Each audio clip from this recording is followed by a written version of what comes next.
अच्छा जी, आज मंगल 2 जनवरी 2024, जनवरी 2nd 2024 है।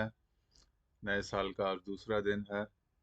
तो आज हम आपके सामने एसेट्स लायबिलिटीज़ की एक बड़ी अच्छी डिस्क्रिप्शन लेकर आए हैं, और वो भी जो पर्सनल फाइनेंस का जो दुनिया का माना हुआ टॉप लीडर है, रॉबर्ट कियोसाकी, और उसकी जो टीम है rich dad poor dad company की, जो एक कंसल्टेंट्स की टीम है, उनकी ज़ुबानी, उनकी मुँह ज़ुबानी हम सुनेंगे कि एसेट्स क्या होते हैं, किस किस तरह के हो सकते हैं, किस तरह की डिवर्सिफिकेशन या किस तरह की वेल्थ मैनेजमेंट में, वेल्थ क्रिएशन में किस तरह का पोर्टफोलियो बिल्ड करना चाहिए। तो इस हवाले से कुछ इंशाल्लाह यूज़फुल इंसाइट्स एंड इन्फॉर्मेशन आपके सामने लेकर आते हैं। ठीक है जी। तो मैं इसका लिंक भी पिन कर दूंगा अपनी डिस्क्रिप्शन में, और ये आप चेक करें। ठीक है जी।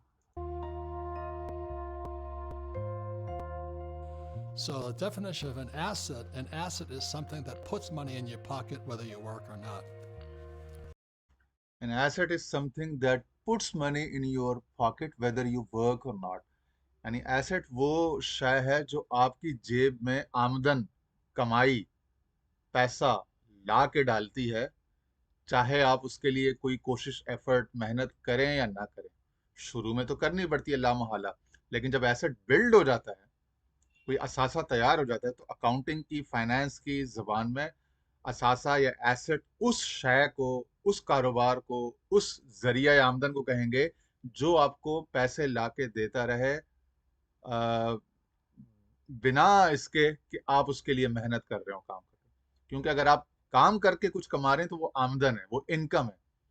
और जो आप बैठ के खुद ही आपके यहाँ पीरियोडिकली मुख्तलिफ दौरानिए पर, महीने, हफ्ते, दिन, महीने, 6 महीने, साल, 2 साल, 3 साल में एक दफा, किसी भी तरह के दौरानी, किसी भी तरह के इंटरवल या ड्यूरेशन पर आपके पास खुद आ रहा है, वो कहते हैं कि एसेट है। जैसे आपकी जमीनें हैं, तो जमीन पे आप बीज बुआई वगैरह करते हैं, कटाई, तो जब कटाई हो जाती है तो एक दफा साल में ग्रोअर को उसके आमदन आते हैं, गन्ने का या वीट का, गंदुम, जौ, मकई, जिस चावल, जिसका भी ग्रोअर है, जो उसका उगाने वाला किसान या मज़ारा या जो भी है, हारी, उसके पास, जमींदार के पास, जो उसकी जो कमाई आती है ना, साल में एक दफा आती है, तो वो उसका एसेट है।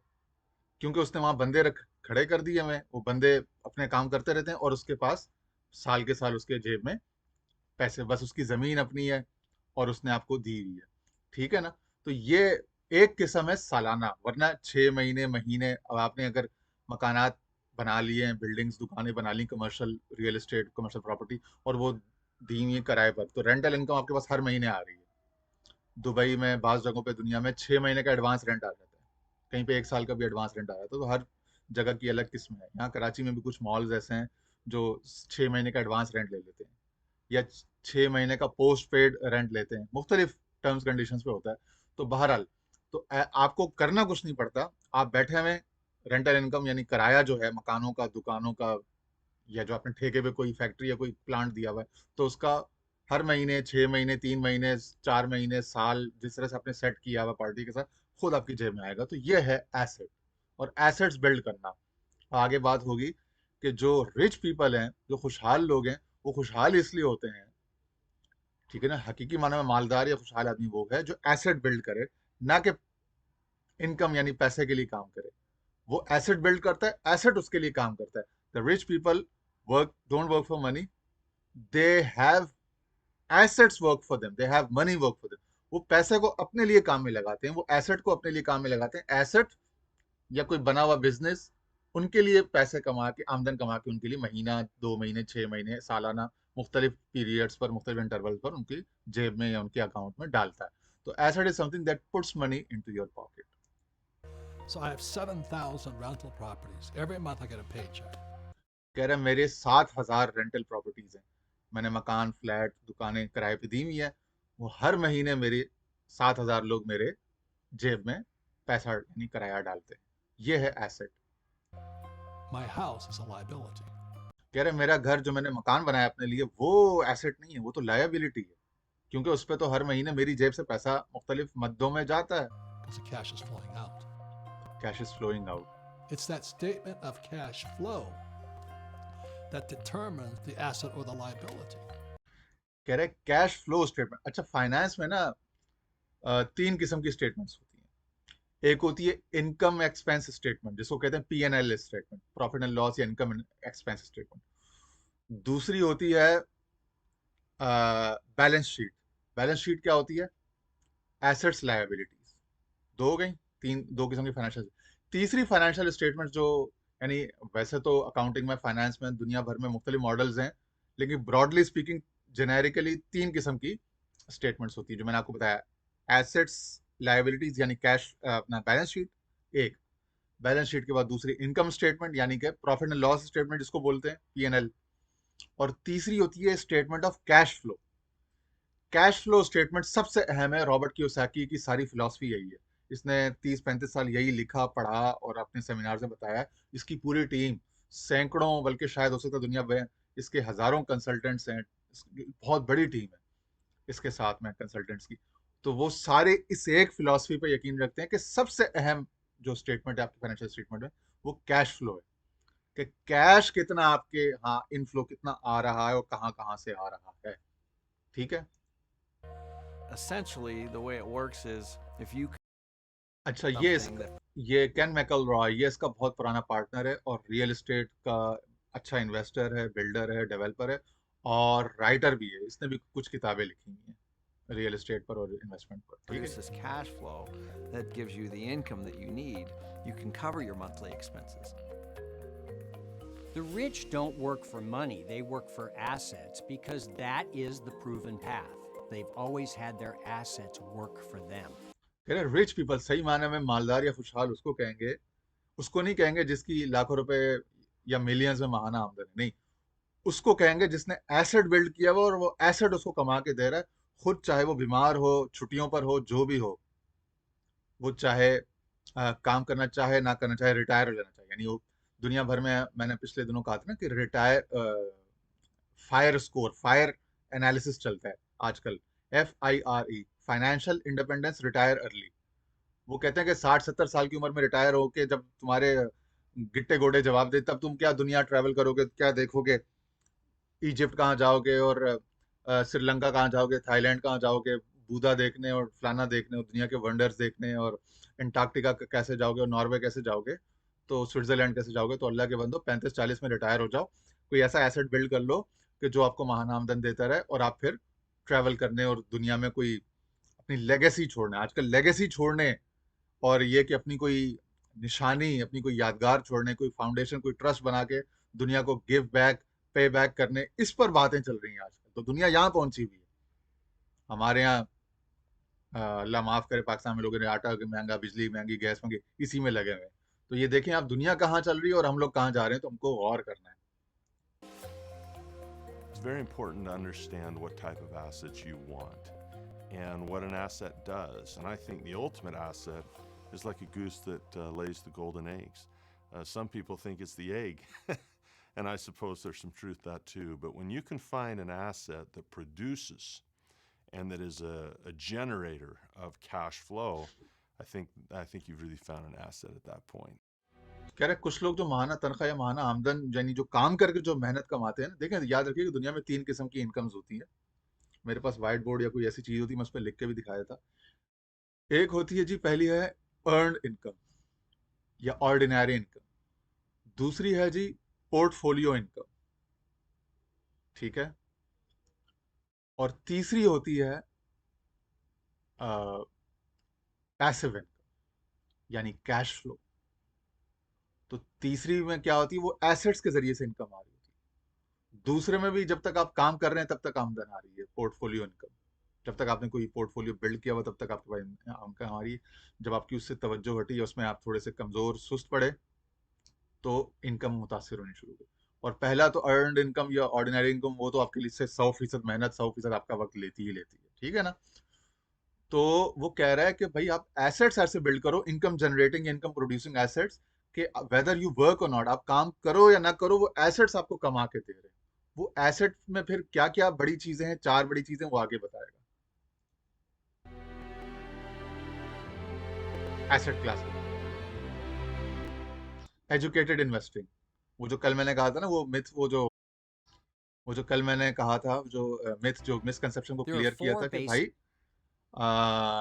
क्रिप्टो श्रिप्टो के चक्कर में नहीं पड़ना, ठीक है ना, ना किसी ये फालतू ऐप वैप के चक्कर में पड़ना है। रियल फिजिकल वर्ल्ड में रियल फिजिकल एसेट्स बिल्ड करने पर मेहनत करो।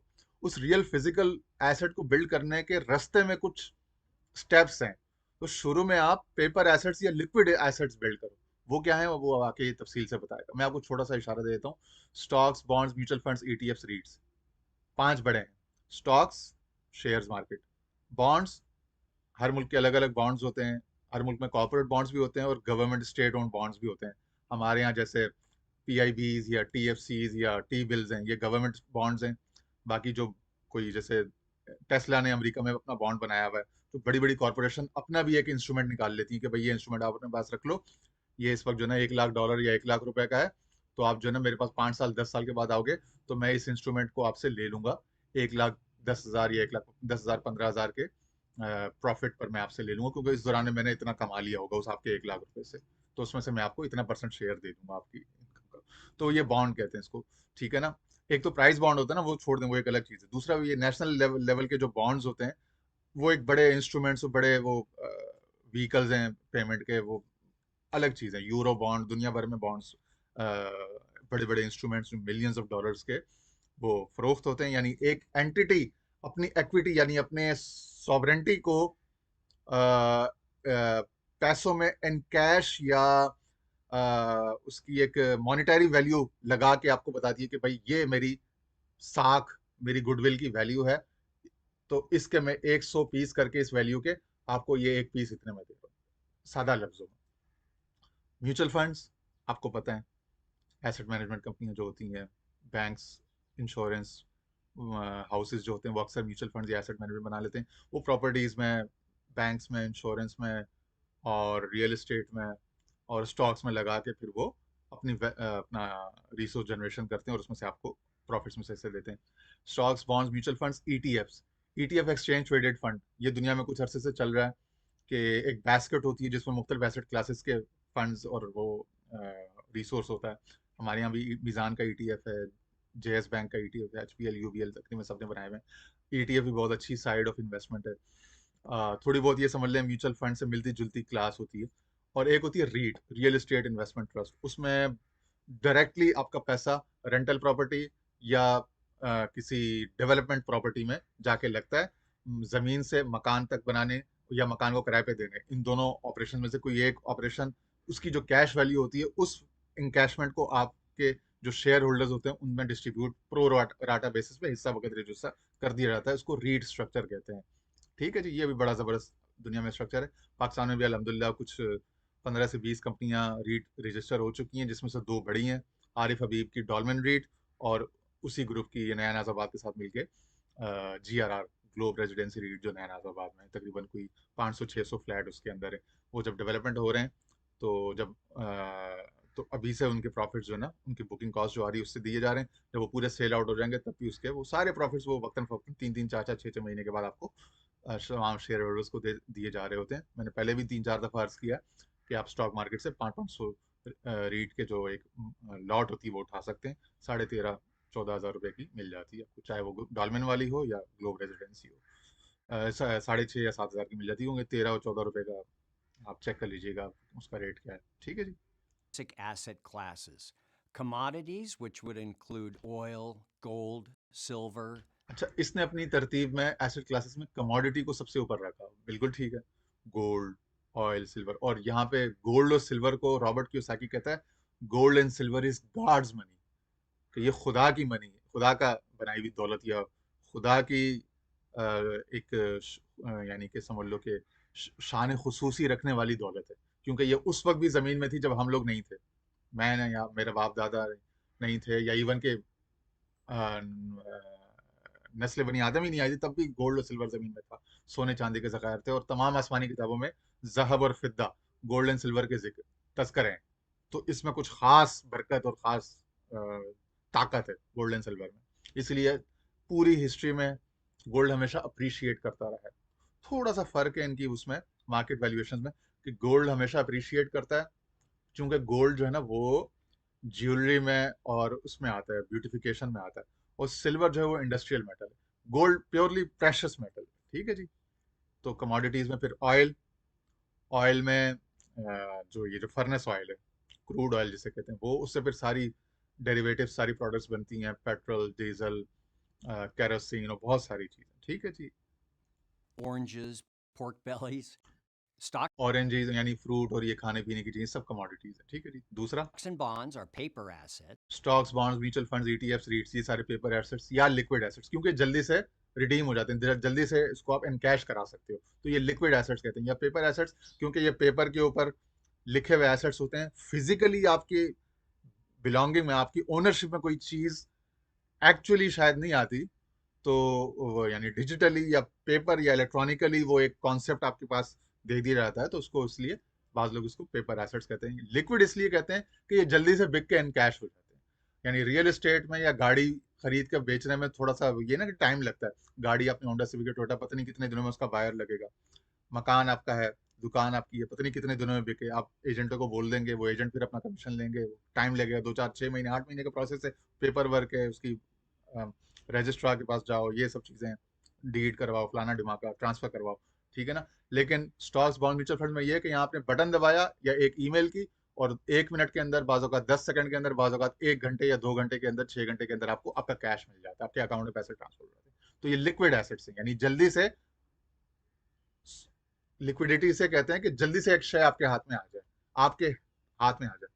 बिजनेस में लगी हुई है, यूं आपने फैसला किया और एक दिन के अंदर या चंद घंटों के अंदर आपके पास आ गई, एंड कैश हो गई, उसकी कैश वैल्यू आपके बैंक में आ गई, तो उसको कहते हैं लिक्विड एसेट्स। ठीक है ना। You have a brokerage account with paper assets, shares in General Electric, bonds with Tesla. Those are paper assets. Then we have real estate assets, the actual land and building that constitute a parcel of real estate. सबसे बड़ा जो asset class, जो asset में जो सबसे main important asset class होती है ना, वो सब तमाम एक्सपर्ट्स सबसे पहले नंबर पे रियल एस्टेट को लेते हैं। यहाँ इस एक्सपर्ट ने किसी वजह से कमोडिटी को उसने ऊपर कर दिया, मगर इसका मतलब ये नहीं कि वो सबसे अहम हो गई, सबसे अहम जमीन ही बहरहाल। तो रियल एस्टेट जो है ना, यानी जमीन या जमीन के ऊपर बना हुआ मकान, बिल्ट अप प्रॉपर्टी या लैंड, ये सबसे अहम एसेट क्लास है सॉलिड एसेट्स में। रियल, इसको नाम ही रियल एस्टेट है ना। तो एक guards money, gold and silver, और एक जमीन, रियल एस्टेट, ये सबसे इंपॉर्टेंट एसेट्स होते हैं। ठीक है जी। गोल्ड एंड सिल्वर में अगेन थोड़ी सी लिक्विडिटी है कि वो जल्दी बिक जाते हैं। पेपर एसेट्स तो बहुत लिक्विड होते हैं, फौरन से आपके एनकैश होकर आपके अकाउंट में पैसे रहते हैं। रियल एस्टेट थोड़ा सा टाइम कंज्यूमिंग है, यानी रियल एस्टेट बहुत सॉलिड किस्म का एसेट है कि जब आप कोई मकान, दुकान लेते हैं, प्लाट लेते हैं या बनाते हैं या अनबना हुआ छोड़ते हैं, तो उसको जब आप बेचने जाओ तो उसकी जो कैश वैल्यू है वो आपको बाजू का टाइम ले सकती है आप तक पहुंचने में। That's a real estate asset. And then we have business assets, an operating business. Businesses, जो बिजनेसेस आप बिल्ड करते हो ना, चाहे वो अच्छा परफॉर्म कर रहे हो या ना कर रहे हो, बिजनेस आज खुद एक एसेट है। तो रॉबर्ट कियोसाकी और इसकी वाइफ किम कियोसाकी, इन लोगों ने भी जब अपना सफर शुरू किया था 80s में, तो इन लोगों ने सबसे पहले बिजनेसेस बिल्ड किए। इनकी तमाम किताबों में ये आता है, कोई 25 से 30 किताबें हैं रॉबर्ट कियोसाकी की इस वक्त। ठीक है ना।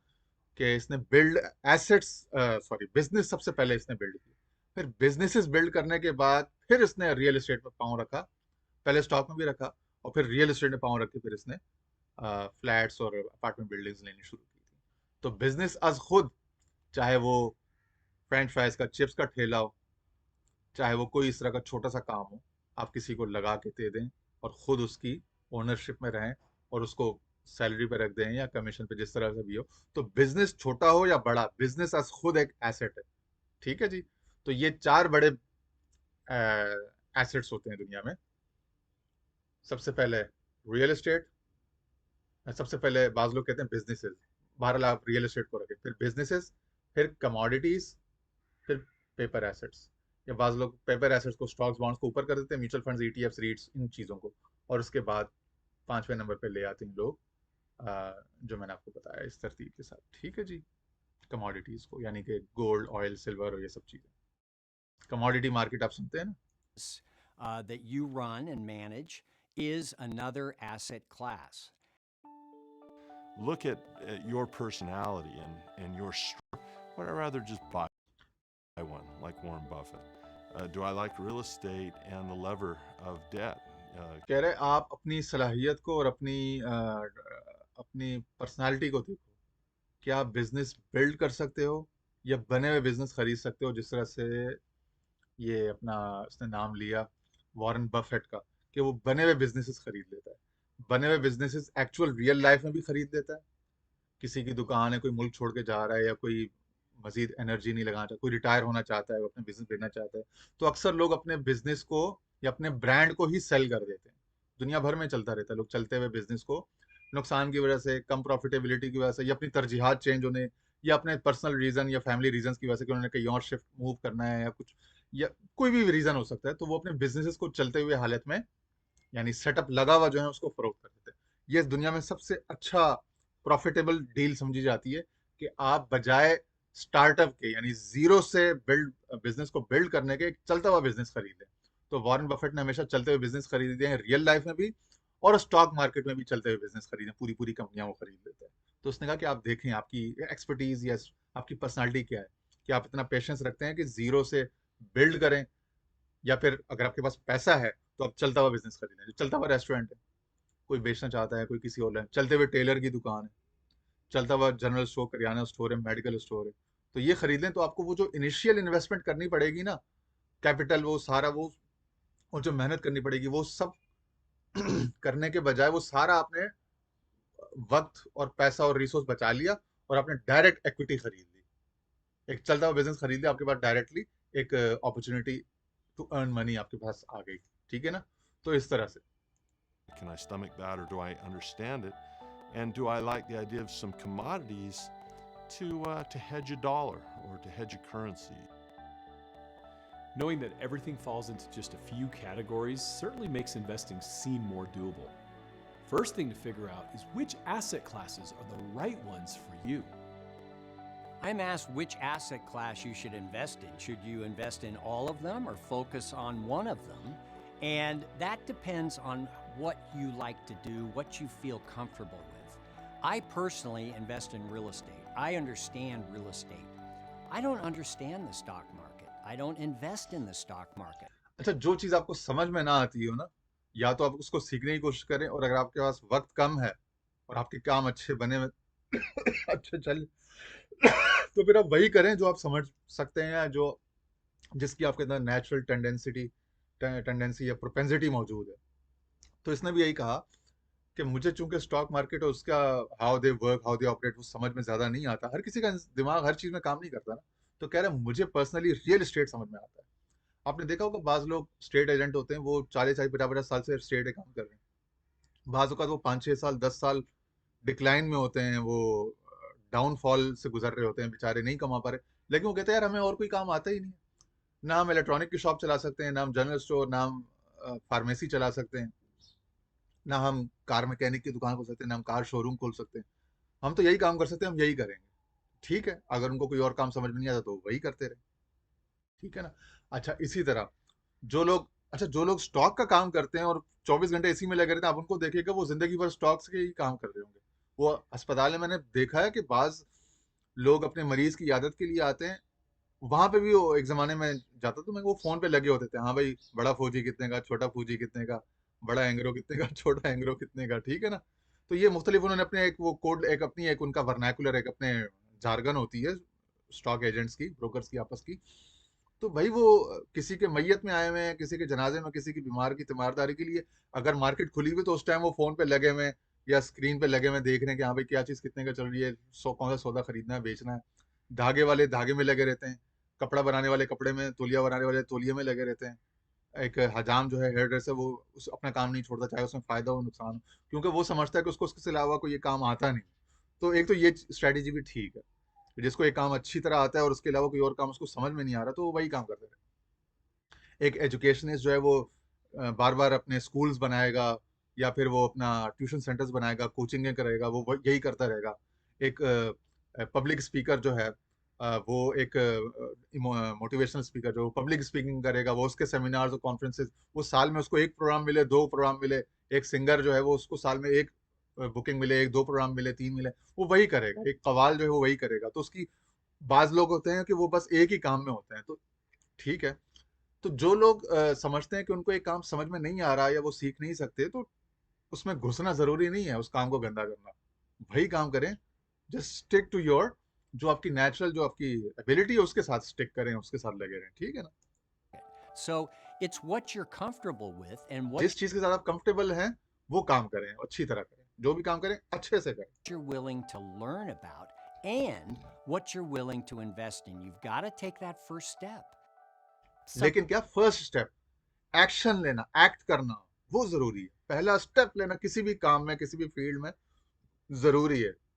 अब आगे सुनिए, इसी बात को इसने आगे बढ़ाया। Some people never buy an asset. They're afraid to buy a share of stock. They're afraid to buy a real estate because piece कुछ लोग एसेट खरीदने या इन्वेस्टमेंट की जर्नी शुरू ही नहीं करते, वो डरते रहते हैं। वही बात रिस्क, जो मैंने पहले एक दफा जहरा मोबाइल मॉल से वो आपको एक प्रेजेंटेशन दी थी, कि वो डरते हैं कि कहीं नुकसान ना हो जाए, पता नहीं फायदा होगा नुकसान होगा, कहीं हम घाटे में ना आ जाएं, हमारा कैपिटल ना लूज हो जाए, कैपिटल इरोड ना हो जाए। वो डर डर के ना वो स्टॉक लेते हैं, ना वो फैक्ट्री लगाते हैं, ना वो दुकान लगाते हैं, ना वो गाड़ी खरीदते हैं, ना वो शोरूम में इन्वेस्ट करते हैं, ना वो बॉन्ड्स में, म्यूचुअल फंड्स में, ईटीएफ में। वो बेचारे डरते ही रहते हैं सारी उम्र। of real estate because what if I lose money? And that goes what if करते रहते हैं, क्या अगर ऐसा हो गया, और अगर वैसा हो, हर वक्त अंदेशों में रहते हैं। back to their mentality of thinking, what if I lose money? Because a lot of people think investing is very risky and very scary. And we say investing is not risky. It's the investor, the uneducated investor, that is risky. Risk जो है ना, investment में नहीं होता, कारोबार में नहीं होता। क्योंकि जब आप कारोबार करते हो, कोई पैसे कमाने निकलते हो, तो अल्लाह ताला ने आपको तो रिस्क दे देना है। रिस्क तो आपकी नीयत में, आपके माइंडसेट में होता है। जब आप यकीन के साथ निकलते हो, लीप ऑफ फेथ लेकर यकीन का कदम उठाते हो, तो वो काम होता है। अगर वो नाजायज उसमें किसी का नुकसान ना हो, तो वो जरूर उसमें मदद आती है, वो काम हो जाता है। तो ये तो इन्वेस्टर, वो जो बिजनेस पर्सन है, उसकी अपनी लैकिंग, उसकी अपना सेल्फ लिमिटिंग बिलीव्स हैं, उसके अपने डाउट्स एंड वरीज हैं, फियर्स हैं, जो उसको कामयाब नहीं होने देते, ठीक है। वरना उसी इन्वेस्टमेंट में 20 आदमी कमा रहे होंगे, वो 20 क्यों कमा रहे हैं, ठीक है ना। Now, you need to have the education to invest in them, and plenty of तो किसी people भी काम की समझ जरूरी है, उसको सीखना जरूरी है। are going to read books and go to seminars, but at some point, you actually have to invest in the asset. कह रहा है बुक्स भी खरीदते हैं लोग, फाइनेंस पर, मोटिवेशन पर, सेमिनार्स में भी जाते हैं, ट्रेनिंग्स भी लेते हैं, वर्कशॉप्स भी लेते हैं, मगर कहीं ना कहीं जिंदगी किसी मोड़ पे आपको एक्चुअली इन्वेस्ट करना पड़ेगा। खाली ट्रेनिंग से, मशवरों से, मुशावरत से, काउंसलिंग से, खाली एनालिसिस से, मैंने पहले भी कहा था ना कि एनालिसिस बहुत ज्यादा, too much of analysis leads to paralysis. बहुत ज्यादा एनालिसिस, बहुत ज्यादा एजुकेशन, बहुत ज्यादा सीखना, सुनना, मशवरे लेना, एडवाइस लेना, हर वक्त काउंसलिंग करना, वो इंसान को मफलूज कर देता है, बेअमल कर देता है, अमल से आरी कर देता है। तो कहीं ना कहीं आपको अमल करना पड़ेगा, कुछ करना पड़ेगा, एक्चुअली प्रैक्टिकली कुछ खरीदना पड़ेगा। मैंने एक जमाने में, मेरे पास पैसे कम थे, मैंने वो 12-12 रुपए की लाइटें लेके 15-15 रुपए की, 16 रुपए की, 20 रुपए की बेची मार्केट में जाके एक एक बंदे को, क्योंकि मेरे पास पैसे नहीं थे। मैंने, मुझे अच्छी तरह याद है, मैंने 100 रुपए की 4 या 6 लाइटें ली थी, वो 10-12 रुपए की होलसेल पड़ी थी, और वहां से मैंने बेचना शुरू किया। जब मैंने अपने मोहल्ले के 2-4 दुकानदारों के पास गया, उन्होंने हौसला अफजाई के लिए मुस्कुरा के देखा और खुशी से मुझसे ले ली, हालांकि उनको छोटी छोटे वो बत्तियों की जरूरत भी नहीं थी। उन्होंने देखा कि यार एक पढ़ा लिखा आदमी, एक समझदार आदमी, और जाहिर है वो इतना तो जानते थे मोहल्ले के दुकान, तो उन्होंने फौरन से वो पैसे निकाल के, मैंने कहा ये 50 रुपए, तो उन्होंने फौरन 24 रुपए की चीज मुझसे 50 रुपए में ले ली। दूसरे ने भी ऐसा ही किया, मेडिकल स्टोर था और एक kirana store, Haidari block G में, मुझे अच्छी तरह उनकी शक्लें, उनके नाम भी याद है, ठीक है। तो इस तरह से जब आप एक्चुअली कुछ करेंगे, तो जाके बात बनेगी, बात बढ़ेगी। सिर्फ ट्रेनिंग, एजुकेशन, वीडियोस देखने, सिर्फ काउंसलिंग, सिर्फ मशवरों से, सिर्फ किताबों से पढ़ पढ़ के, लिख लिख के, सोच सोच के, ड्रीम कर करके, लॉ ऑफ एक्शन के ऊपर भरोसा कर करके, थॉट फीलिंग कर करके, उससे नहीं काम चलेगा। एक्ट कर, कहीं से आपको शुरू करना पड़ेगा, चाहे वो छोटी सी चीज ही क्यों ना हो। बॉब प्रॉक्टर भी कहता है कि मुझे किसी ने कहा कि यूं करो, यूं करो, मैंने वो सीखा, उसके बाद किसी ने कहा कि भाई दफ्तर साफ करने में ये बड़ा पैसा है। कह रहे, मैंने कहा मुझे कोई फकर गुरूर नहीं है, मैं दफ्तर साफ करूंगा। मैंने एक बाल्टी ली, वो भी उधार पे दुकान वाले से, कि जब पैसे होंगे तब दूंगा। बाल्टी और मॉप लिया और सर्फ लिया, ये फ्लोर वॉशिंग लिक्विड जो है। कह रहे ये 3 चीजें, मेरे पास पैसे नहीं थे इनके भी। कितने कितने की आती हैं चीजें, 100, 150, 200 रुपए की। तो कह रहे ये चीजें मैंने ली, एक फ्लोर साफ किया और वहां से काम शुरू किया। उसके बाद कहता है 2 से 3 साल के अंदर मेरे 5 मुख्तलिफ शहरों पे मेरे ऑफिसेस थे, क्लीनिंग कंपनी बन चुकी थी। All right? Too many तो people क्लीनिंग कंपनी बन चुकी थी 5 मुख्तलिफ शहरों में, 3 मुल्कों में, अमेरिका, कनाडा और यूके, तीनों मुल्कों में बॉब प्रॉक्टर कहते हैं मेरे ऑफिस थे अपने। कह रहे मुझे लोग कहते थे कि तुमने अच्छा पढ़ा नहीं है, तुम school high school drop out हो, तुम कॉलेज में फर्स्ट ईयर सेकंड ईयर से भाग गए हो, तुमने तालीम मुकम्मल नहीं की, तुम्हें कुछ नौकरी नहीं मिली। कहते मैं नौकरी क्या नहीं मिली, मैं तो कंपनी का मालिक था, मैंने अपने मैनेजर नौकर रखे हुए थे, एमबीए और सीए जो ना अकाउंटेंट्स रखे हुए थे अपने पास।